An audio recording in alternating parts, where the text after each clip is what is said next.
I've had some conversations with people who have felt that politics have taken a primary place in the conversations of groups, and people who disagree with one another politically should have the freedom to gather and worship Christ.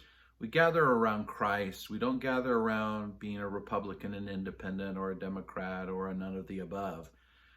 Our gatherings are meant for the edification of the church, not for a platform for your politics or my politics.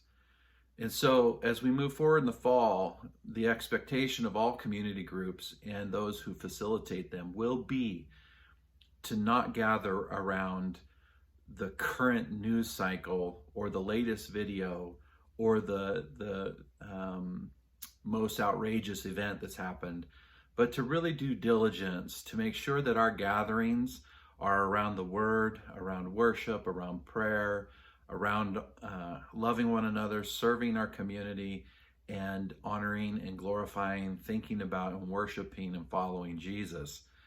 And my hope is that everyone who participates in community groups and facilitates them understands that I'm going to do a fair amount of shepherding those intentions. I want anyone to be able to come to Jacob's Well and participate in its services or its ministries and realize that there is not a litmus test of politics primary. Those are second or third issues.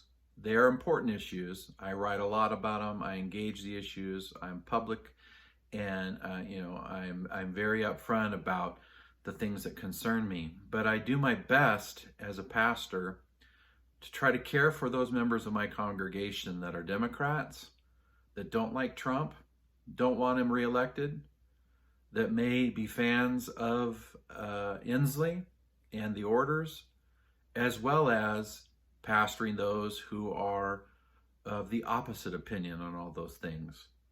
And my opinions and my convictions might fall in the mix there. They may lean to one side or the other.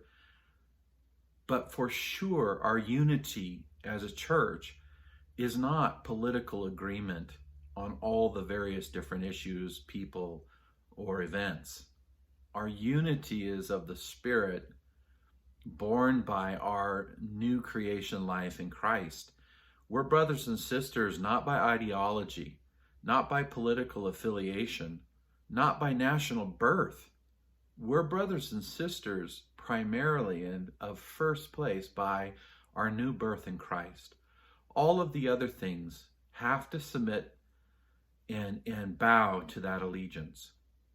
Love is what we are operating by and that we are governed by, not law, not political law, not social law, not relational law of some sort. We are Christians who navigate by love. And that means that even our own rights and our own ideas about things submit to what is the most loving course of action or response to others.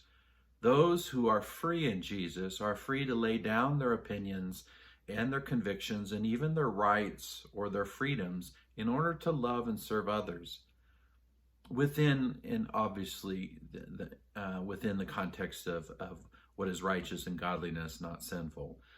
So I appeal to us in these last thoughts to realize that as we move forward, there will be people that want to gather freely and rip off the masks and dance and hug and do whatever, and there might be someone next to you that doesn't.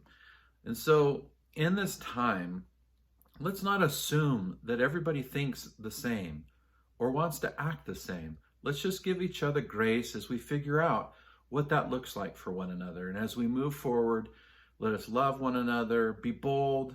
We're taking stands, we're taking actions that obviously could have consequences. And at the same time, we're trusting the Lord to bless us as we seek to be humble and godly and willing to do the most good for the most people. And we go forward not with a stubborn kind of triumphant, egotistical kind of attitude, but we go forward in fear and trembling before the Lord and for what's best for the church and the people that we know and love and serve. We are in our town to love this town. And to love often means to speak up and stand in times that require it.